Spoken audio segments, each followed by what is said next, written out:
भरतपुर नाम का एक गांव था जहाँ पे एक किसान और उसका बेटा रहता था। वे दोनों टमाटर की खेती कर दूसरे दिन सारे टमाटर बाज़ार में बेच देते थे। श्याम रोज़ सुबह अपने खेत के टमाटर बाज़ार में लाकर बेच दिया करता था। लोगों को टमाटर काफ़ी पसंद आते थे और उसके टमाटर जल्दी से जल्दी बिक जाते थे। उसके टमाटर बहुत स्वादिष्ट थे। एक दिन कब्रिस्तान से चुड़ैल बाहर आ जाती है और वह सालों से कुछ नहीं खाती। वह बहुत भूखी होती है। वह इंसानों के शिकार के लिए निकल जाती है, पर उसके सामने एक टमाटर दिख जाता है और वो उस टमाटर को उठा लेती है और उसे खाने लगती है। वह टमाटर खाकर वो कहती है, ये तो इंसानों के खून से भी ज़्यादा स्वादिष्ट है, और वह बाकी टमाटरों को ढूंढने निकल जाती है। थोड़े ही दूर चलते उसके सामने उस किसान का खेत आ जाता है और वह देखकर काफ़ी खुश हो जाती है कि यहाँ से मेरा रोज़ का खाना हो जाएगा। मुझे अब कोई इंसान को मारने की ज़रूरत नहीं है।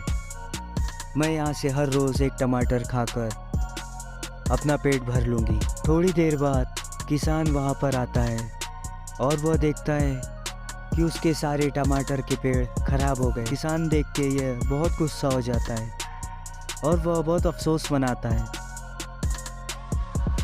वह अपने बेटे को कहता है, देखो बेटा, अपनी इतनी मेहनत करने के बाद भी किसी ने इसे खराब कर दिया है। पता नहीं किसी को हमसे इतनी चिढ़ क्यों है जिसने हमारा ये खेत बर्बाद कर दिया। बेटा कहता है, पापा, हमें पुलिस स्टेशन जाकर एक रिपोर्ट डाल देनी चाहिए कि किसी ने हमारा खेत बर्बाद कर दिया। और यही कहते हुए वो दोनों वहाँ से चले जाते हैं। थोड़ी देर बाद वहाँ पर चुड़ैल आ जाती है और वह देखती है कि सारा खेत खराब हो चुका है। चुड़ैल यह देखकर काफ़ी गुस्सा हो जाती है।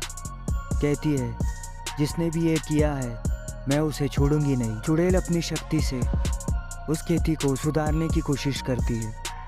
वह अपनी सारी शक्ति लगा देती है, पर थोड़ी देर बाद वहाँ के सारे टमाटर ताज़ा हो जाते हैं। चुड़ैल कहती है कि मुझे अब उन दोनों को सबक सिखाना ही पड़ेगा। चुड़ैल वहाँ आ जाती है और वो कहती है, तुम दोनों ने एक गरीब किसान का खेत बर्बाद कर दिया, मैं तुम्हें ज़िंदा नहीं छोड़ूंगी। तभी वह कहता है, हमें माफ़ कर दीजिए, हम लालच में आ गए थे। हमने उसे ज़मीन किराए पे दी थी और हम चाहते थे कि वह ज़मीन भी वापस कर दे और पैसे भी। तभी चुड़ैल उन दोनों की सिर पकड़कर उस जगह से लेकर वहाँ से उड़ जाती है और वह उस खेती वाली जगह पर लेकर आ जाती है। चुड़ैल काफ़ी नाराज़ होती है उनसे। उसी समय वह किसान आ जाता है और वह कहता है, अरे तुम दोनों यहाँ पर क्या कर रहे हो? हाँ, और ये साथ में तुम्हारे कौन है और ये तुम्हें पकड़कर क्यों रखी हुई है? तभी चुड़ैल कहती है, ये वही दोनों हैं जिन्होंने तुम्हारा खेत बिगाड़ा है। तुम बस कह दो तो मैं इन दोनों को जान से मार दूंगी। तभी थोड़ी देर बाद वह भीमा कहता है, रामू, मुझे माफ़ कर दो, ये सारी मेरी गलती है। मैं लालच में आ गया था कि तुमसे खेती भी वसूल कर लेता और पैसे भी। हमें माफ़ कर दो।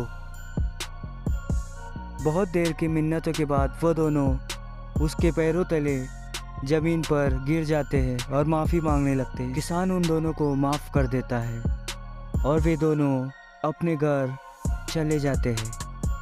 वही थोड़ी देर बाद किसान का बेटा भी आ जाता है।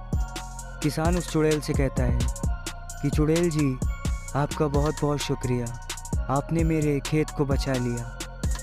मेरे सारे खेत सड़ चुके थे, आपने अपनी शक्तियों से मेरा खेत ठीक कर दिया, तो आप मेरे खेत टमाटर खाने आ सकते हो। यही सुनते हुए चुड़ैल वहाँ से चली जाती है। तो दोस्तों, आप तो सब्सक्राइब, अगर आपको पसंद आए तो इस चैनल को लाइक करो, सब्सक्राइब करो और भाई को सपोर्ट करो। धन्यवाद।